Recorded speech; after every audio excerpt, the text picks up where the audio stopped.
some of these people who are criticizing us, they are all out for blood. They're asking for blood. Gusto nila kaagad na pag-hearing natin, bitayin kaagad natin si Pangulong Marcos na hindi man yan ang aking inquiry. Ang inquiry ko is PDLX, yung leakage. Hindi man ako korte na makapag-condemn beyond reasonable doubt na talagang drug user yung ating Pangulo. Hindi man na ganun ang aking committee. My committee is investigating in aid of legislation. Hindi po to investigation in aid of condemnation or persecution.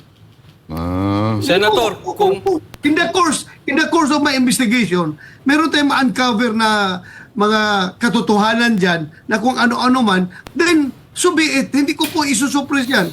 Kung may lalabas na kung ano-anong katotohanan dyan. Pero kung sabihin natin na doon ako mag-focus sa drug using ng ating Pangulo na suspected noong 10 years ago ng isang operation na hindi nga na-approve, hindi nga natuloy, then para tayong mag-witch hunting nito. Para tayong mag-fishing expedition nito. Yun ang gusto nilang gawin ko.